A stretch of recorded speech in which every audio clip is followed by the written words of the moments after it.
And hello, everybody. Welcome to Friday night. Well, it's not Friday night, it's Tuesday night.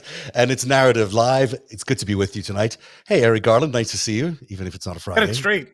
Get yourself together. It's Tuesday. You know, every day flows into another because it's just endless amounts of news. And there is so much big news this week. This week really is, you know, we have been waiting for a week where we could actually sit around and listen to a logical hearing conducted by proper investigators who can actually help settle some of the differences in this country. And this is the week we actually get to see some of that. We get to hear it. We get to sit around as a country and go through this cathartic process of going through a hearing, which I'm really looking forward to on Thursday night. We'll be carrying it live right here at 8 p.m., but there'll be much more as well on many other networks, but also on this network. What are you looking forward to? Speaking as a DC, a DC dork here, I've never heard this much excitement about a congressional hearing. Like, oh, right. I cannot wait. But hey, that's what it is. We're going to hear noted socialist, Democratic Socialist of America activist Liz Cheney. That's so funny. Did you see her on Sunday, Zev? Did you see her giving the really interviews? Good. She was so good. I really have grown to like her a lot, and I can't believe I say those words, but I'm going to see you in 4 days. Yeah. Oh yeah. Oh, we got plenty to talk about. And she was like, you got to do this. It's your responsibility. It's your civic responsibility as an American to watch and to opine and to care about what's going on Thursday. There's no excuse for not showing up, and there's just no excuse for not showing up, which brings me to Fox News. It's not okay for Fox News not to be covering this momentous historic event that they helped create. I mean, it's not just about January the 6th. It's also about the big lie. Fellas. It's the big lie is what caused January the 6th. They're the ones who pushed it. And now when the hearings come around, oh, no. We don't like this. We don't like the people investigating. We don't like what might come out. This is total crap. I mean, this is the story you've been pushing. A fact-checking screen up there. Yeah, you know, they can go afterwards and say whatever they want to about it. They can go afterwards and say that was the biggest load of lies you've ever heard in your life. Everything was manufactured. The liberals want to own you. You name it. They can say whatever they want, but not to carry it is the ultimate admission of guilt. It's the ultimate admission of the fact that they are part of the scheme, and they're just too scared to have it show up on their air. They don't want additional facts in an indictment for accessory after the fact. Because accessory, you get half of whatever the sentence is, and in a seditious conspiracy, it's 20 years. So half of that's 10 years. I mean, you know, as a TV producer, I might not want to do a dime in jail over accessory. I mean, for that. It's kind of ridiculous that you've got an operation calling itself a news operation that is even in a position where they're so complicit in an event like this that they no longer can be considered journalists. I mean, they're just foreign agents at this point. You're no longer functioning as a journalist when you're organizing, advising, helping out, doing whatever else they were doing on January the 6th. And then when the final hearings come around, when the opportunity to actually air all this laundry out, which is truly a cathartic thing every time it happens in the world, because you finally can get a unifying moment for the country, they're like, oh, no, we're not interested. It's so weak and misleading, and I hope Americans see through it. And you know, this is a good time to call your cable companies and say, why is this trashy foreign intelligence operation of a TV network available to basic cable? Why is it there at all?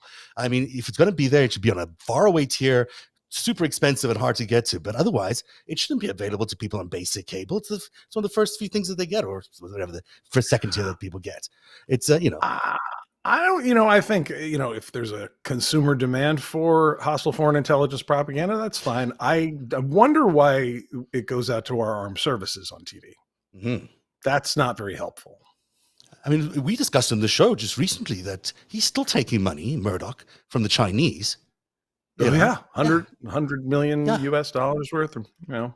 So what? We're okay with this? We're okay with Mr. Anti-China is now taking money from China. While his wife was an MSS spy. Exactly. I mean, So, it drives me nuts.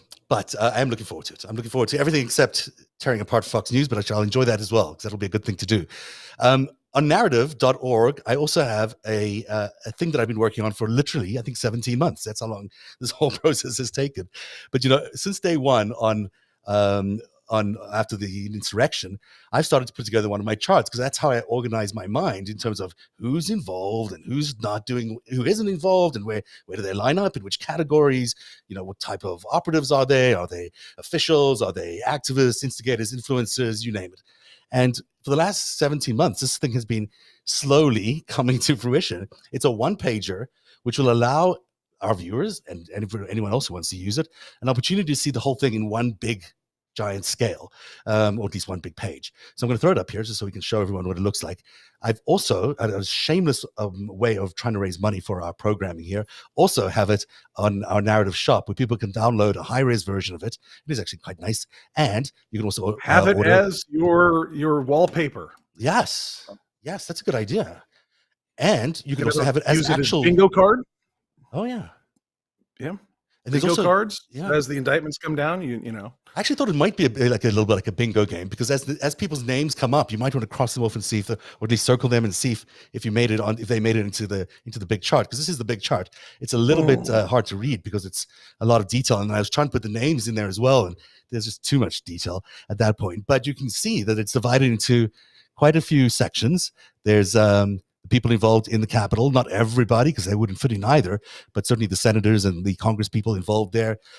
Below that, you see what was going on in the Pentagon, the 6 people that certainly raised a lot of eyebrows in terms of their involvement in what was happening. You've got the SCOTUS involvement through Ginny Thomas. And then you've got people at the White House and the periphery around the people at the White House who helped set up all of January the 6th.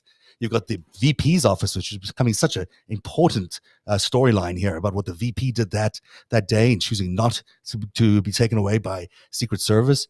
And then you've got this bottom right corner, which I call my Russian corner or my Kremlin corner, because there's a lot of Russian operatives, which I found really surprising in the amount of Russian operatives involved on the January the 6th insurrection. Above that, you see the OAN network and the Washington Times, which was shown you before, belongs to the Moonies.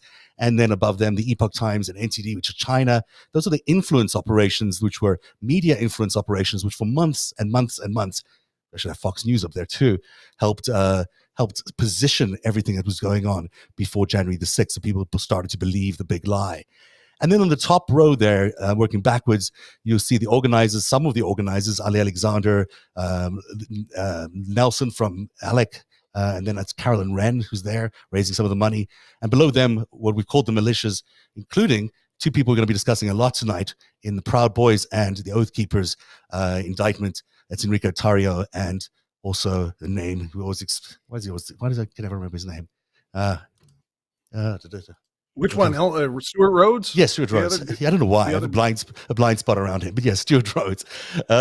So that's why I do need their names on here. But, interesting indictments that came down. We're going to go through them in detail. And then, of course, what happened at the Willard. Yeah. Hold on. Just a quick look at this. Yeah. Overall, this bunch of mugs. This is like the worst night on Tinder or Grindr ever, right? left. Cheat, left. Ah, yeah, it really is. There's not a looker among them, I'm afraid. So maybe that's why they turned to politics. Maybe that's why they're so bitter. I don't know. But we call DC as Hollywood for ugly people. Yeah, well. Yeah, there you go. You said it.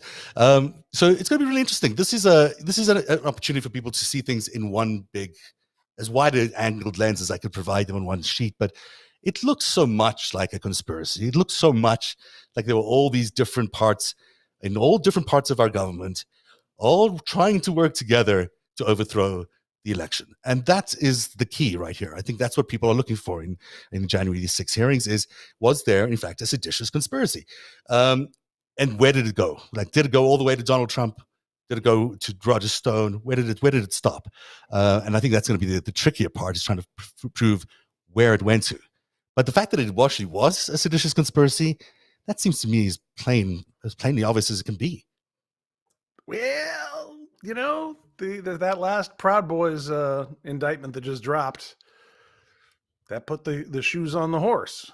Right. Ready to go now. That's that filled in some of the language in there, filled in the final details to elevate this to the legal definition of sedition, just properly said, as a violent force used to overturn the government, to oppose its authority, and to assert a new authority through violent force and not through the rule of law.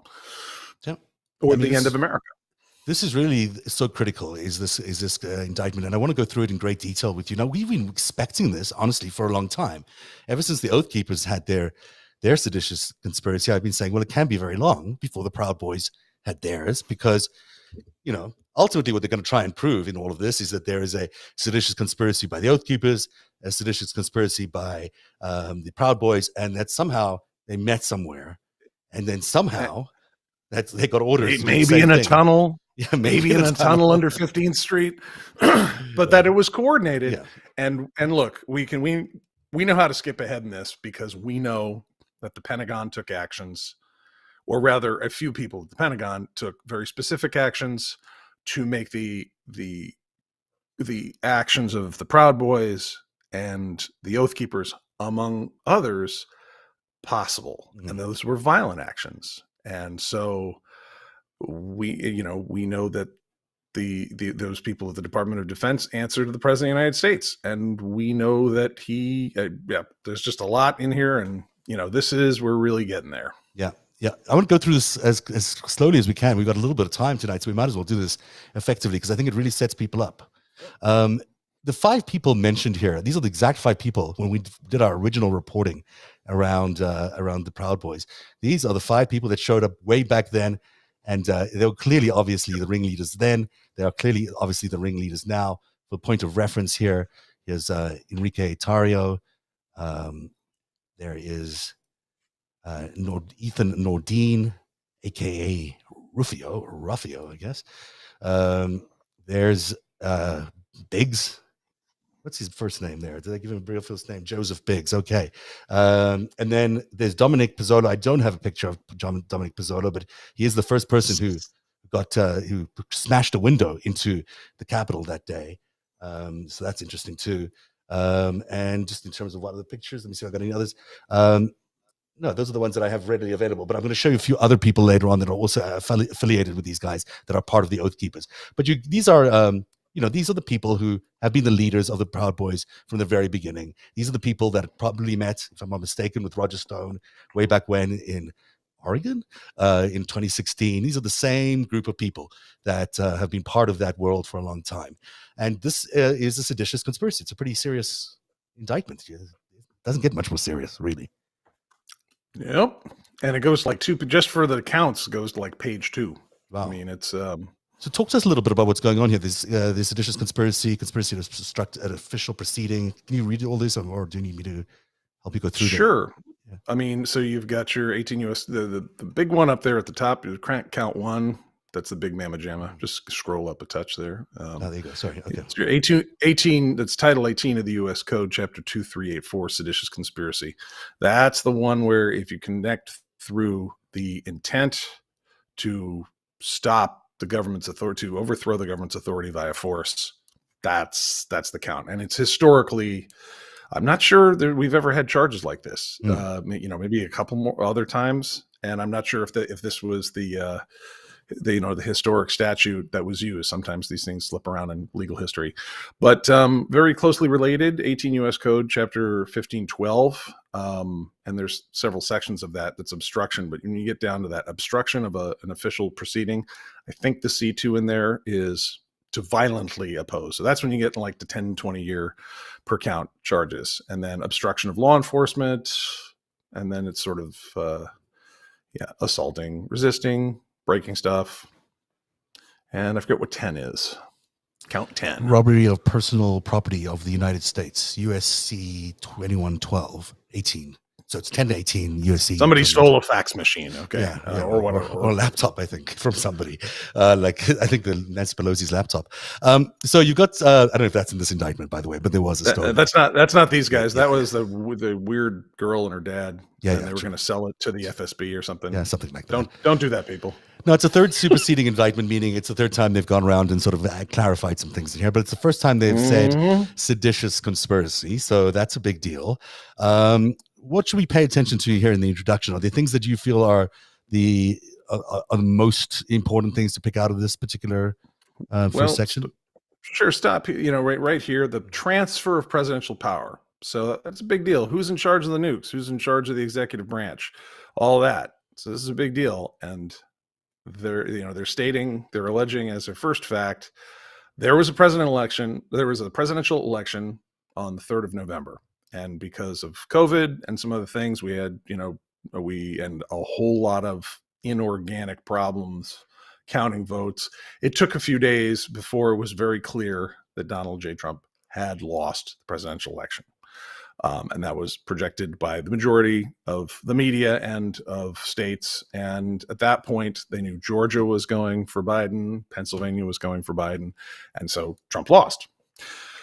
So 2 is that's the legal authority. The 12th Amendment, which requires presidential electors to meet in their respective states and certify distinct lists of all persons voted for as president and vice president, number of votes of each. And so the 12th Amendment, this is where they came up with the wacky theory of if we can stop the vice president in his duty to put in put into the record the presidential electors that were sent by the states, if we can stop him from that on the 6th of January, then we can say, well, hold on, we need to stop this transfer of power. And once they did that, they were looking to then occupy. We're going to see here in this indictment that the Proud Boys were planning on occupying multiple government buildings, Senate office buildings, House of Representatives building. They were going to stop the federal government from functioning. For how long? How long were they intending to do that? I believe the official plan was like Jan 6th through Jan 20. And basically, if you could, their thought was if you could just interfere that long and also dispatch, militias to different cities where, quote, Antifa would be attacking, they get the Insurrection Act, especially if like a high-ranking official was murdered, like Mike Pence or Nancy Pelosi. Clearly, there's the Insurrection Act. They no doubt would have blamed Antifa for any deaths, but that would get worked out in the wash, right? Yes, this is really important what you're saying. You're not just saying that on January the 6th they were trying to just, hey, let's postpone the vote and we'll have a recount in a little bit of time or whatever. They were saying on January the 6th we're going to postpone the vote, have the Supreme Court step in and nullify the whole thing. And then until we have new or something like that, and then now we come to Georgia and other states. They've caught these guys making forged documents to call themselves the real electors. Mm-hmm. So they were going to violently stop the vote. They were going to create enough violence to justify the Insurrection Act. Mm-hmm. Presumably, Alito would have stepped in and given some edict that nope, you're not. This isn't legal. You can't go ahead and transfer power to Joe Biden. Then guns in the streets, take state capitals. They send, quote, the real electors from these states.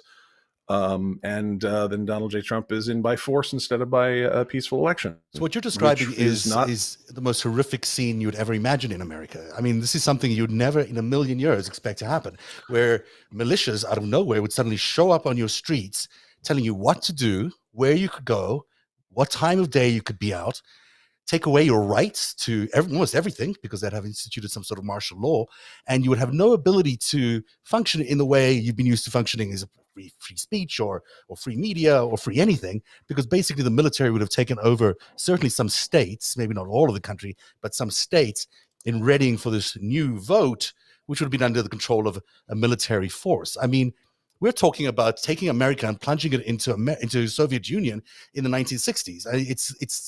It's an anathema which you can't believe, but that's exactly what it seems that they were planning. It wasn't just we're going to be nice and polite and have another vote in a few weeks. No, they were going to come in with their weapons, try to suppress as many people as they can, suppress as many rights as they can, and force a new vote on America, which, how free and fair that would be, who knows, and basically take over the country as a dictatorship. Yeah, it sounds bad the way you put it. But that's what they were trying to do. There's all these nice rules and amendments and sections and things, but that's the truth of it. That's the goal. And these people are not even in jail. Some of them are, but the leadership is certainly not in jail. A bunch of them are. Yeah, but the leadership isn't in jail. Not only they're not in jail, they're still running a party. This is the same people still running the GOP. I mean, it's like, well, I mean, I understand being like a free country, people, you can be free and loose with some things, but you can't be free and loose with this kind of stuff. You can't have the party that is supportive of destroying the system that you've built in order to take it over, still in the system. I mean, I don't know. it seems ridiculous. It seems ridiculous. You can't have them there, and yet they're still there. They might even win the next elections in November.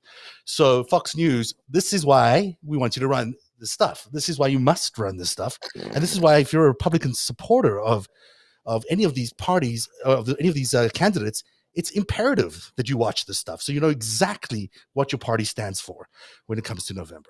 Because this is what they stand for, an absolute takeover of democracy. Yeah. Okay. We should probably stop this. I mean, yeah. It's bad. But it's bad. Talk to me a little bit about what was going with Mike Pence that day. So this is a fascinating piece of the story for me, because Mike Pence decides he's going to refuse to cooperate with Donald Trump. He's going to say no to Donald Trump and actually do his duty as described in the Constitution and authenticate the votes that were elected, that were appointed. And then they try to kill him. Well, we're going to hear about some of that, I gather, in more detail when the committee convenes. But the long and short of it, by the middle of December, I think that John Eastman character there had come up with the wacky plan that he admitted he knew was not, wouldn't pass muster at the Supreme Court. But nevertheless, it's like, well, here's what you're going to do. You're going to stop the vice president from counting, and then we can have the quote unquote real election. And, they went to White House counsel Pat Cipollone. They went to Pence's vice presidential counsel. And they said, "You're insane. We're going to die in prison." No, that's not a good legal argument. That's not a good idea. No. Yeah. And Pence was like, "Yeah, probably not." And so then there was pressure that, in the days to follow, and especially January 5th, I believe some of Trump's rhetoric against Pence ramps up, and then on the 6th as well. And of course, we know there were people calling for Pence to be killed. Not only calling for Pence to be killed, incited by the president, his boss, his running mate, incited by him to call for the killing of the vice president, who then proceed to try and actually get to the vice president and kill him. And he is so worried for his life that he won't even leave with the Secret Service because he's worried that he's going to be taken into some sort of hiding place or somewhere where he might not be able to continue his official duties, and who knows what might happen to him. Considering the president I think he knew that if he evacuated the way they wanted, with the people they wanted him to evacuate with, that he wouldn't be back to do his duty, and then they would have the justification. But that if he just survived long enough and stayed with the right Secret Service people, and there's still more to learn about that, and we may never learn all about it, but we know from his deeds that he did stick around. He did end up casting the vote on the calendar date appointed. And so even though I think if there had been, if we had some weird earthquake and the vice president could, in a normal election year, and the vice president couldn't make it to deposit the votes, we'd probably go, okay, well, the next day, because we had an earthquake and we had to go, and it was after midnight, but who cares, right? But that wasn't the point. The point was they wanted some justification to invoke the Insurrection Act and dispatch all these Second Amendment solution people into the streets. There was also Paul Gosar, right? I mean, his lawsuit against the vice president, that was what was waiting for Alito that night as justification to extend the vote. So you're absolutely right when you say that they were waiting for the violence, and you're waiting for the Insurrection Act to be called in. They also had a plan. They knew they were going to let Gosar's lawsuit, land on Alito's desk that night as things were delayed because the vice president wasn't doing his duty, quote unquote. So, this was so sophisticated, even though not really in its, in the way it appears. It's a good way of putting it. It was sophisticated, dumb, but sophisticated, but complicated in its dumbness. Yeah. But they thought it out. They had a plan. I mean, they honestly thought if A happens and B happens, which would have taken a long time to think that through. Get everyone ready, make sure Alito's on standby, make sure all this is going on. I mean, and yet they thought somehow this was going to work. Do they really think what else it was going to work? You got? What else have you got after you've tried a conspiracy to give the Saudis our next generation nuclear technology? Right. I We mean, sold us out in every other way. So sure, go for it. yeah. Wow. Also, remember January 6, 2021, what else was announced? The new Attorney General, Merrick Garland, is going to be coming. And there's actually some video footage of Roger Stone going, oh, whoa, that guy. Oh, yeah, yes, the domestic terrorism prosecutor from Oklahoma City. Yes, the appellate judge that you all screwed out of a Senate or the Supreme Court seat. Yeah, that guy. He's going to be AG. He's going to be the prosecutor in chief, and he is a great judge, and he is a great prosecutor with many, many years experience dealing with the worst people out there trying to blow up the government, just like you got. Yeah, Roger's no fool. Yeah, he's a Dick Tracy villain, but he's no idiot. He knows what's going on. And which is why this indictment is so he's like, important. oh, that guy. Yeah. It's, look, I mean, he even had his own personal axe to grind, so you can even add that to it. But I don't think he's acting on that. But he certainly would have liked that Supreme Court seat. But that's why this indictment is so important, because this is the DOJ actually doing the work that people say it hasn't been doing. They are doing the work. Right? Yeah. This whole look. The Department of Justice does not have a ticker chyron like ESPN with here's how our grand juries are going, here's how our criminal investigations are going. There's fire Merrick Garland. I mean, I think there were a lot of people that wanted somebody less effective than Merrick Garland. They wanted a lot of chaos in there because they were in trouble. Some of them are even sound like they're on the left, but they were in trouble too. Yeah, it all depends. Yeah. But in paragraph 5 here, I just want to say I was on a HuffPost Live TV show with Gavin McInnes in 2013, where he yelled, he screamed at me for not being a real man or something like that. This is just as we got to know those characters.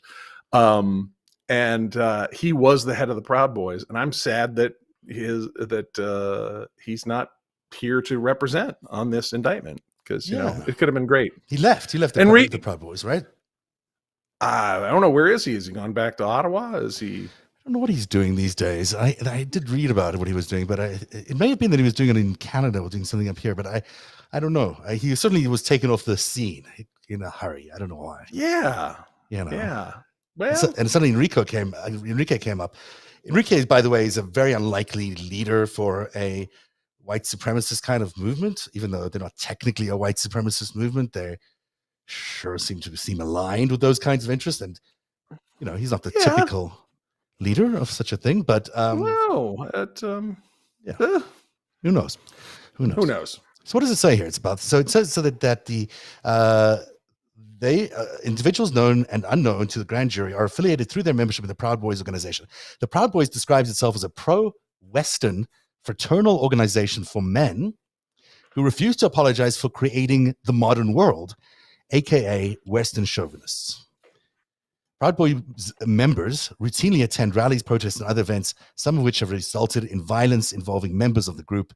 There is an initiation process for new members of the Proud Boys, and members often wear black and yellow polo shirts or other apparel adorned with Proud Boys logo and slogans to public events. This pro-Western fraternal organization for men who refuse to apologize for creating the modern world, aka Western chauvinists, it sounds to me like it comes directly out of a Russian propaganda playbook.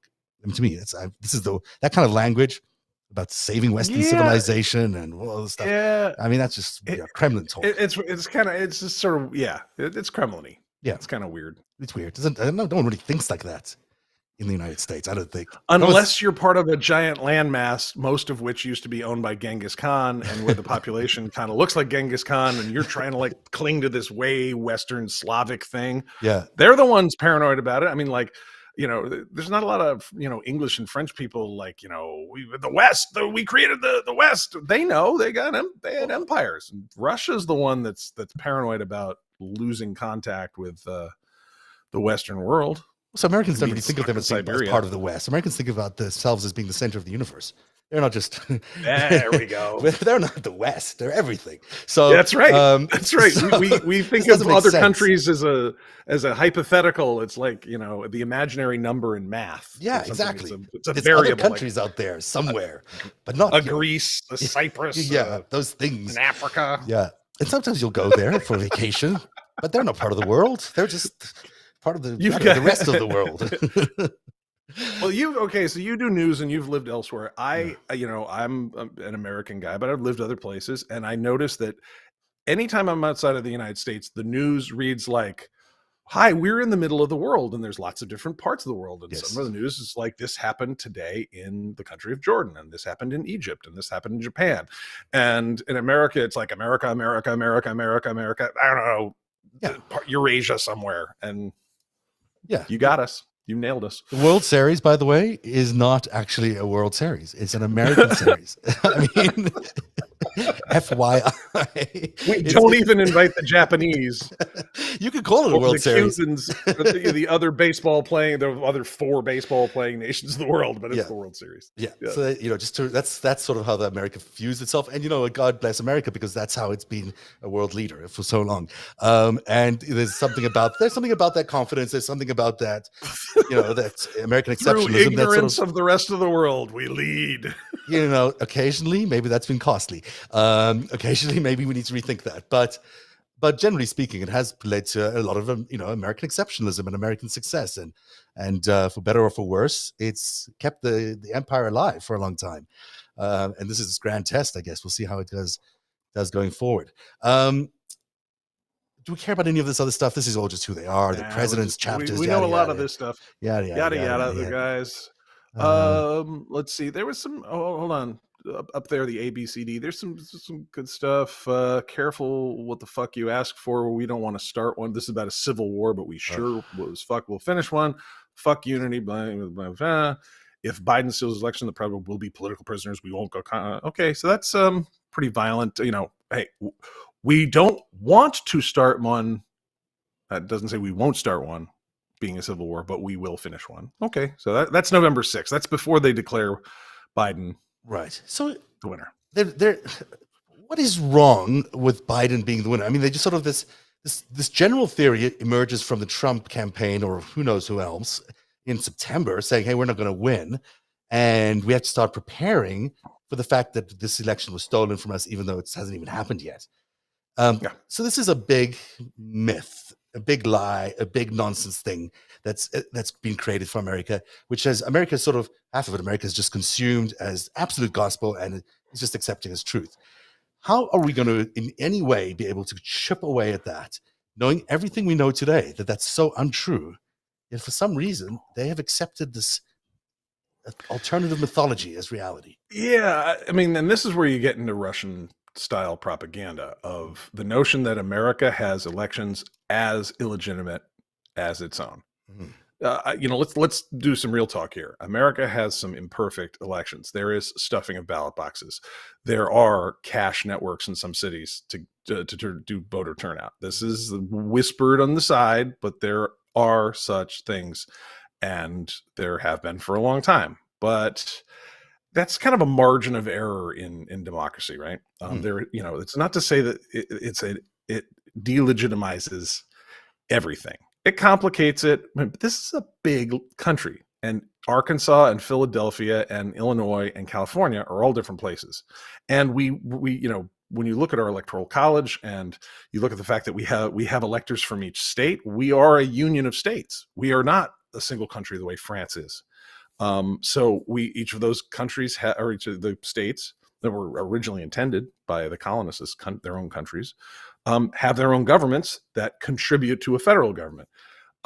So there's going to be variations. There's going to be some stuff that's not exactly perfect, but the Russians want you to think that it's just as, you know, that our system is equivalent to theirs or China's, where there is no choice. It's run by the spy services and, you know, the internal elites, and the people really don't have a say. And that's a lie. Like that. It's not like that. America has real democracy. Actually functions like a real democracy. Occasionally, you're right. Some things might You might not look as Vermont. kosher as they should be, but it's a real democracy. It actually works like Vermont.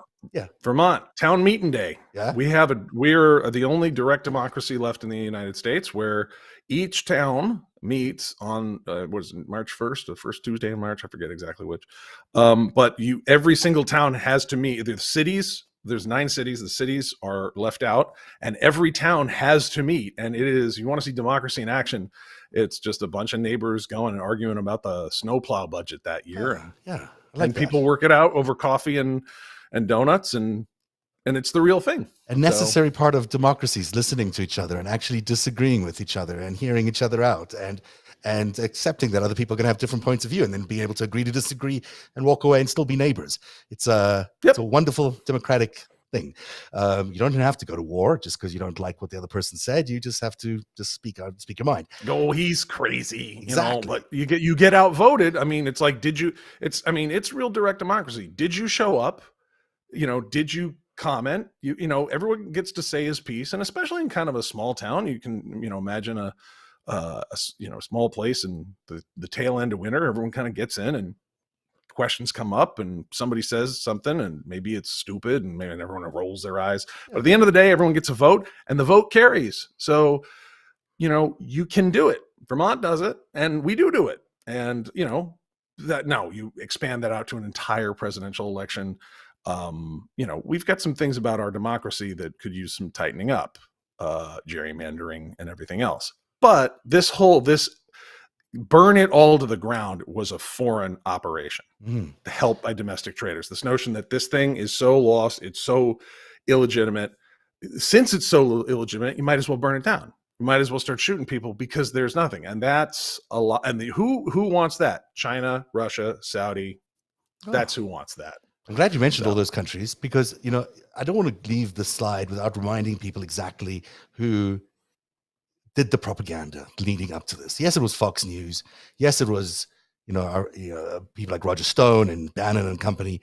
But there were, news entities like the Epoch Times handed out for free to thousands, if not millions of Americans, and their sister TV channel NTD, which I've never even really heard of, but when you watch it, it's kind of terrifying.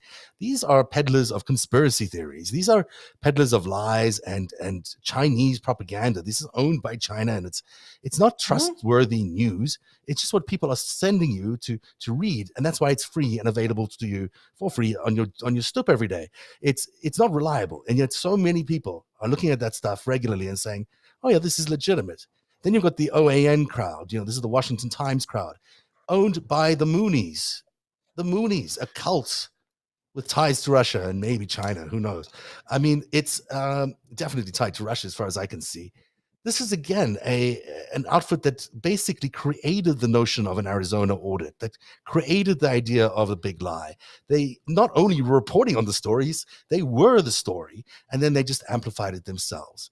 And the biggest of them lot is the Alex Jones and InfoWars, which clearly is a Russian operation. I mean, no other way to look at it. And clearly he is the number one inflamer of conspiracy theories on behalf of the Russians in America. Now, hopefully he's no longer going to be around for that much longer, but this is the people who've entered our very nice freedom of speech environment in the United States and polluted it with junk, polluted it with lies, and we are tolerant of it, and I don't think we should be anymore. I think it's okay to say we don't want foreign intelligence operation television networks in our country anymore. Goodbye. It's just not necessary. And then there's a Russian insider, this Charles Bausman guy, who not only was holding meetings for the Nazi party at his barn in Pennsylvania, he then attends January the 6th and is streaming live, probably to Putin or whomever. And where does he go right after when it doesn't work? Moscow. Moscow Leaves home without even taking down his Christmas lights. That's what he did. And this is, you don't have to look very deep. This is there's a lot of Russia in this operation. And there's Konstantin Malofeyev, the oligarch who's tied to the Russian Orthodox Church. Very, very dangerous group of people with these former Fox News producer of Crimea, the invasion of Crimea by the Russians, and then you've got Jack Hannock, who is his Fox News producer that he hired, even though he was sanctioned. Yep. And Hannock went to work for Malofeyev in 2013. Yeah. And these guys again, are both Ivan Reichl. spies. I mean, these guys officially are now foreign agents as they've been indicted because they contravened the Foreign Agents Act because they were trying to do the same thing in Albania and Greece and wherever it is they were trying. Yep. These are not good people. These people are not should not have any influence in our environment. These are spies. Spies. They're spies. In the classic way, spies used to be spies. They're not just there to like steal documents. They're there to fuck the system up for us and influence the system. And these guys were allowed in very easily, and we should be more careful. I mean, that's just no. And look, making it Trump Russia, overly during about everything during the Trump administration, overlooked the role of Bibi Netanyahu, overlooked the role of Saudi money and networks of people in Los Angeles, overly focused on Russia. But this day, this violent coup attempt, where you had some people at the Pentagon, where you had these paramilitaries that are, looking to make it seem like there is a popular movement. This is classically Russian. Mm-hmm. And there's even some terms, I can't remember them all off the top of my head, but the Pentagon guys who made it so that the National Guard couldn't respond in a timely manner and didn't dispatch the quick reaction force from the Pentagon to help quell the violence there. They would be known as Siloviki in Russian, I believe, which is sort of like your inside men. And I think the Proud Boys and the Oath Keepers would be Tutushki, the guys that are on the street who are supposed to knock heads smack journalists around and break windows and stuff. That the Russians have terms for this. This is how you take a country that's doesn't have a popular movement in favor of some pro-Russian, puppet, and you make it look on TV like there was. And you need some inside guys, you need some guys on the street, you need some guys at a nerve center directing traffic there, some political propagandists. That politicians you bought. Yeah, no, it's not Chinese. Some politicians you bought off way in advance. Yeah. That's a Russian gig. They did that all over the world for years. They know how to do it. They tried doing it in Ukraine. So as much as I try and widen the lens on the Trump Russia, I'm really interested. You got Charles Bauman takes a flight to Moscow as soon as he can. I'm interested in just how much of the Russians were behind this, because I don't think they were behind everything that happened for the last 4 or 5 years, but you can't sleep on them when it comes to the down and dirty intelligence kinetic operations. It's what they do. It's what they do. It's their playbook. I mean, if you're going to do it against the biggest superpower in the world, you're going to, even if Russia wasn't the instigator, ultimately, if China was just getting Russia to do it for them, whoever, these are the people you'd call, because Russia knows how to do this stuff. This is what they do. And so, Ivan Reichlin, another dude, speaks Russian, but supposedly a Green Beret and friends of Michael Flynn out there, violently. He's Russian born. He's Ivan Reichlin was Soviet born. Yes, right. But he's a Green Beret as well, somehow. Was, I guess. And, fluently speaks Russian and, is involved in all these election campaigns. This is, it's pretty clear. You don't have to look very far that there's a lot of Russia. Not to mention Michael Flynn, who we already know is, having dinner with Putin, just is a rare thing. Yeah. And I'm not saying that maybe China is not involved behind the scenes with all these other things. Of course, they are involved in the NTDs and the Epoch Times, and Israel were surely involved in some of the stuff that was going on in the Pentagon. Certainly looks to me like some of those characters were, maybe under the influence of other countries like Israel, Saudi Arabia, who knows? But Ali Alexander himself comes from the UAE. I mean, there's other countries involved here, but the whole gang's here. Yeah, but there's a lot of Russia. There's a lot of Russia. It's like it sticks out. It just does. And who had an axe to grind? And who are we at war with in Ukraine right now? Russia. So it's not hard to see how all of that connects. Speaking of Russia, it's a bit of a segue here, but it's worth mentioning. We've all been talking about the Oath Keepers a lot. And Stuart Rhodes, the guy's name I can't remember. Stuart Rhodes, it comes from the Ron Paul universe.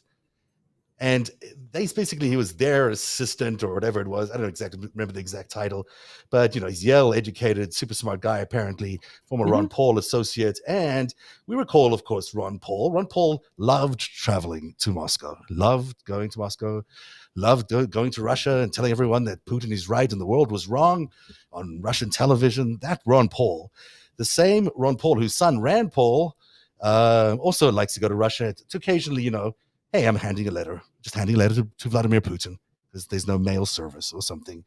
to Russia. So again, just another possibility that Russia could be involved in the Oath Keepers, indirectly or indirectly. There's some Russian stuff out there. Yeah. Yep.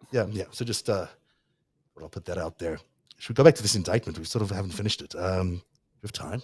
A few more minutes here. There's some good stuff that we got to that I want to show people.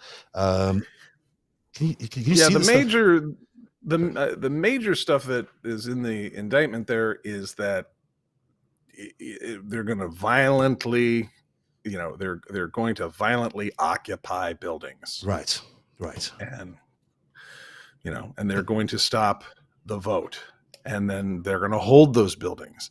And then, and I think the quote may be down the indictment a little bit here. We're going to get to the part where it's like, if we can just keep it until through tonight, we should be good. Let's see. 19 on December 19th, plans were announced to stop steal on January 6th to coincide with the certification of the college vote. Okay, there we go. Oh, this is the planning part. I think they just start talking about fit in or fuck off is their thing. Yeah, there was a quote earlier on. If this is taken from us, there's war. Basically, this is only for the serious ones. Yeah, serious man. Then it goes to the conspiracy. Oh, so here it gets the actual conspiracy parts. Okay. Yeah. Wow, I didn't see that. Okay, purpose of conspiracy. Okay, let's not go by this. This is it. The purpose of the conspiracy was to oppose the lawful transfer of presidential power by force, by opposing the authority of the government of the United States, and by preventing, hindering, or delaying by force the execution of the laws governing the transfer of power, including the 12th Amendment to the Constitution, Title III, Section 15 of the United States Code, using force to stop Mike Pence from certifying the vote, to stop the lawful transfer of a presidential power, which is technically a self-coup. If you're already in power and you want to retain the power, it's self-coup, but it is in the coup d'etat, the cutting off of the top of the state. That's the purpose. And this is the first time the U.S. Attorney's Office has come out and said, that's what they were doing. That's why the breaking the windows. That's why the killing policemen.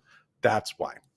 And they also say here, with others whose identities are known and unknown to the grand jury.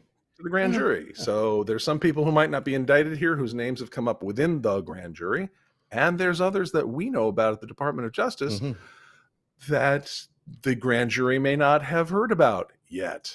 The week is young. So that's where we're going to as we look at this hearing on Thursday. They really are going to try build a case here. This list is really important. So they're encouraging members of the Proud Boys to attend. They used websites, social media, other electronic communications to raise funds to support travel and equipment purchases. Now, I wonder who paid into that, and were they all Americans? And if so, if they were not Americans, who were they? If they're Americans, who are they?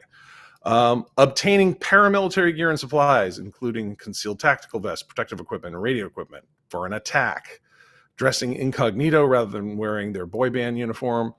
That was really interesting, right? On the day, they decided to show up only wearing these red berets. They were not dressed as they normally were with their black polo shirts and the yellow insignia, which people thought was really interesting.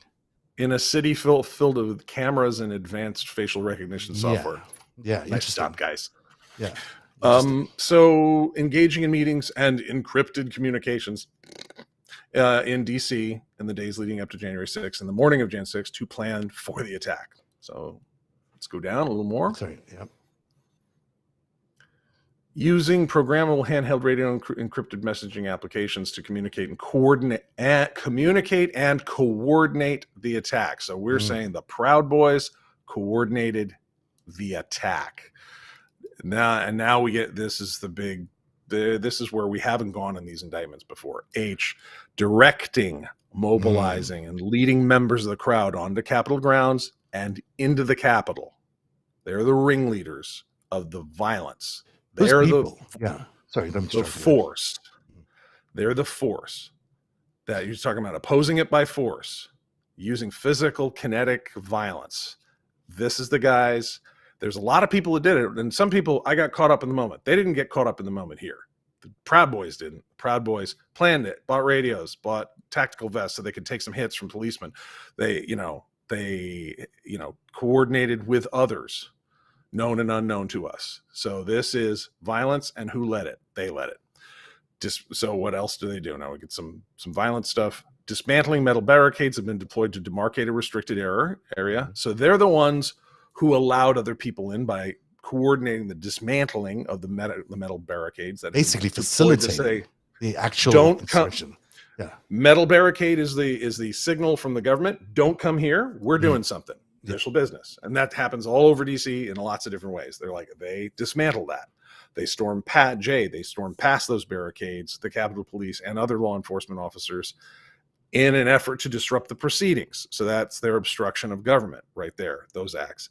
Destroying property, including the fence and the window, assaulting law enforcement officers. So it's not just force, but also violence aimed not just at other human beings, not just at other Americans, but law enforcement officers. That's because who enforces the authority?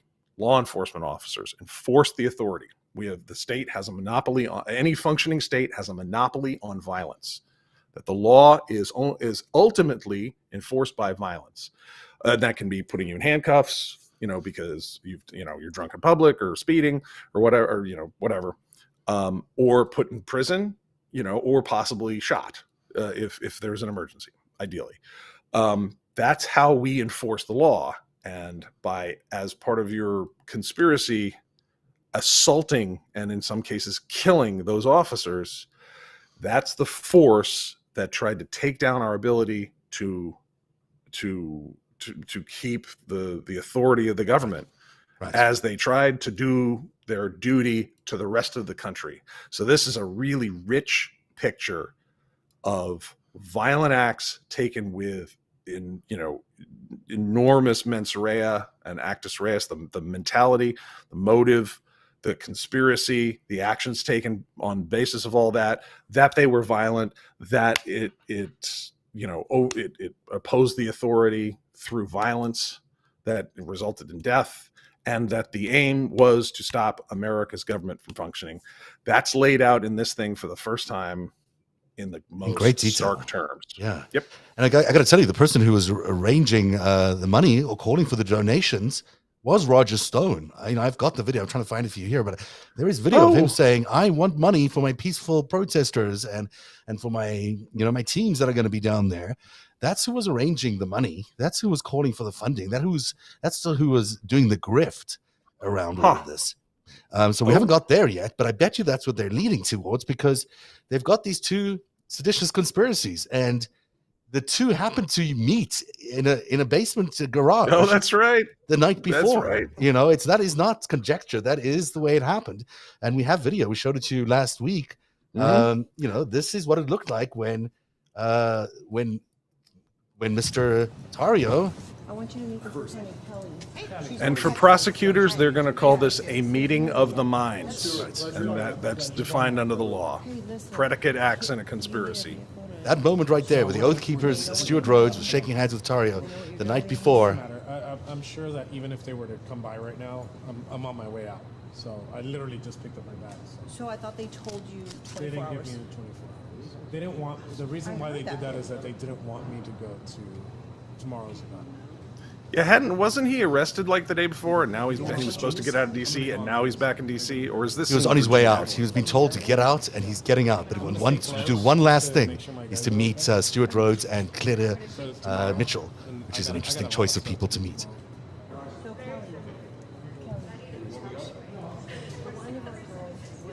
Kelly, He's been told to get out of Dodge, and he does, but he wants to have this meeting first. That's very telling. I mean, that's really what we're looking at here, is the meeting of the minds. This is... And if that's Cleta Mitchell, then she's the connection both back to the White House, but also to the Supreme Court through her bestie, Ginny Thomas. Correct. Wife of Justice Clarence Thomas. That's correct. And now you start seeing why this particular slide that I have here, why it all connects, because all these people had somehow been cooperating in a giant seditious conspiracy. That's really the only conclusion you can come to from all this evidence. Now, we don't know all of that for sure because the judge has not said so. The judge has not said that these people are guilty. We'll wait to hear from them. And Or we still a jury of their peers. with jury of their peers. They're entitled to that. And we're all entitled to have a good listen on Thursday. And I hope people arrive at Thursday with an open mind, regardless of what their political backgrounds are. We should all arrive just as citizens who are concerned about our democracy and want to learn the facts as our representatives have investigated it, and we want to learn what happened on that day and how we got there. There should be no political reason for us to start fighting on that day. We should all be open-minded about trying to figure out exactly what happened. This is their civic duty to investigate what happened on that day. It's our civic duty to be responsible citizens, to listen, to make up our own minds, and to decide, who's wrong and who's right, without the noise of all these crazy people who've now owned all our TV networks and whatever. We really need to be independently minded as we approach this, regardless of where we are on the political spectrum. Sure, you'll want one side or another side maybe to be right or another, but we really need to know what happened, because we really need to know what happened. We can't have it again. It can't happen again. We can't do this. This is not something we can afford to get wrong. This is something we absolutely need to get right. And this committee seems like they got the stuff. And DOJ seems to have the stuff in terms of its indictments. It should be a gripping night on Thursday. And the New York Times said today that it's a way for the Democrats to turn around their doldrums in the midterms. For God's sake, which give is me a break. Which is why you need to support narrative, folks, because that's the level of news out there. It makes me so mad when the media just talks against itself, we all know why. We all know why, but it just makes me so frustrated. We all know why. Yeah. Speaking of supporting narrative, you can go and get our fancy little item here, our digital download of our big master chart by going to our shopping page, which address is coming up here, if I put it up correctly. If not, I can just tell it to you that it's narrative.myshopify.com.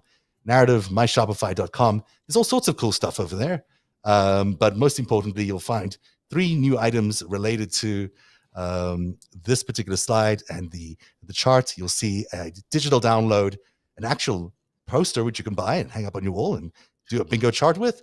And there's also a cool spiral-bound journal, and you can write your notes on whatever it is you want to do during the hearings.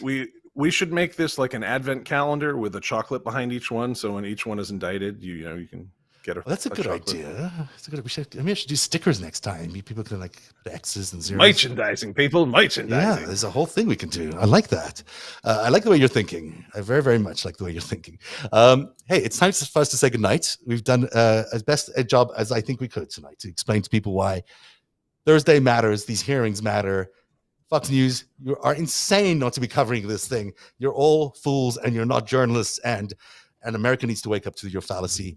But hopefully they'll be watching on other TV networks and on narrative, and they'll get to see what's going on through independent sources. That's our show for tonight. Any last words from you, Eric? Keep tune in. You never know how many people will be indicted in St. Louis between shows. Oh, I forgot about St. Louis. We're going to talk about St. Louis. When are we going to talk about St. Louis? Talk about St. Louis. Talk about St. Louis. Because we're not going to get a chance otherwise. I'm sorry, but I forgot. So last show we had a bunch of folks from the we had 3 the aldermen, including the president of the Aldermanic Council, Louis Reed, who were indicted.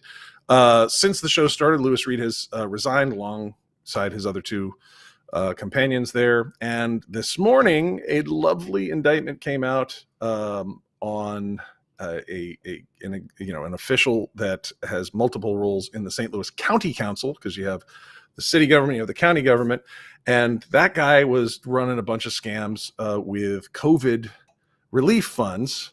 And it turns out the dude he was doing the bribery with and the public corruption with was the same dude who was doing all the bribery schemes with the guy in the city, Muhammad Al-Mutan, who, I mean, I don't just think the number of crooks apparently that he has worked with a wire on, he's not only going to get no prison term, he might walk out with a badge as a special agent. This one dude appears to be the best public corruption investigator in all the FBI. And he was under an 86 count indictment for drug Oh my gosh, are you serious? Wow. For So drug conspiracy.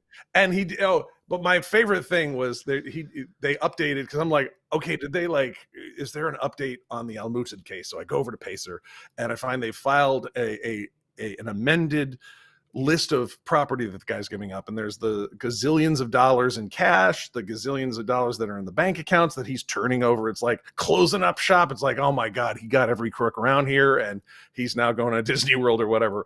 But he also has like Israeli military firearms and Bushmasters and Russian rifles and whatnot. And it's like, folks, if you're gonna do bribery schemes, with gangsters around here, make sure that they've got top of the line Israeli IDF rifles. Like there's nothing more Midwestern than that, guys.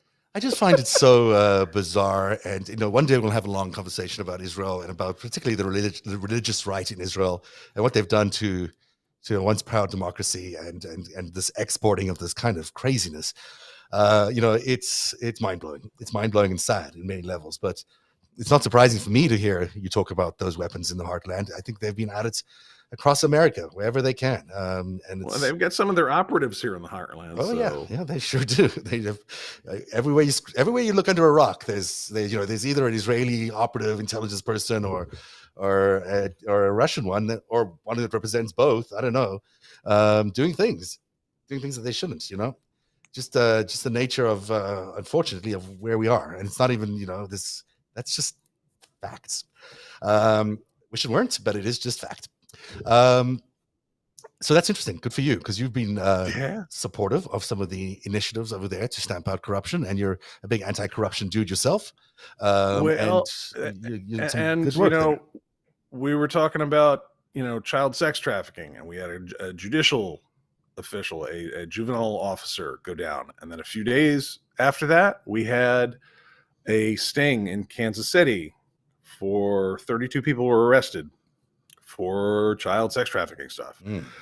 And then we're doing corruption over here in St. Louis, and so we get the city one day, and then we get the county. We get this. It's I hear it's going to be quite a fun time. I mean, look, the other thing that's happened today is the appellate court here in Missouri in a case in Cole County that was brought by Mark Pedroli, who is a big civil rights attorney, who was talking. The case is about Eric Greitens having used a digital app, Confide, to automatically destroy records that were government business. And the appellate courts, so this isn't the circuit courts where you can, there's lots of people who qualify for judges in various counties around here, but the appellate courts are supposed to be the finer minds here in the state, and they just rubber stamped it is okay for Missouri to run a secret government and destroy files anytime they want. What? That we now have the state of Missouri is a secret affair, and we pay for it with our taxes, and what they do is none of our damn business. And the appeals court just put its stamp on that. That is so ridiculous. That's so ridiculous. It's ridiculous. We don't do that in America. That's not how it's done. Well, the war's not over, but I got to tell you, with the amount of indictments you see on a regular basis, it sure makes you feel hopeful about the future, because there is a lot of activity in the law and order world, bringing down a lot of this corruption. And I, every couple days I go and check how many federal search warrants have gone out, and the number is increasing week over week around here. So tune in, folks, because I'm going to be in a good mood. We're going to cover all of this as it continues to happen, and we'll see you back here on Thursday. We're going to have a late show on Thursday. We're going to be on after the hearings, but we'll show you the hearings, of course, first. I hope you're ready to stay up late, Eric.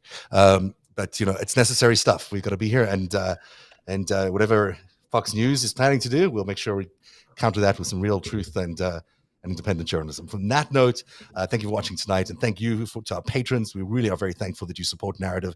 This stuff does not happen without your support. These programs are expensive, and they require a lot of tending, and your funding is how it happens. So if you're not yet a patron, please go to patreon.com/narrative. That's patreon.com/narrative, and help Narrative continue its work. And on that note, good night, Eric. We'll see you Thursday. Good night. Narrative is made possible by viewers like you. Join today and support truly independent journalism at patreon.com/narrative. That's patreon.com/narrative.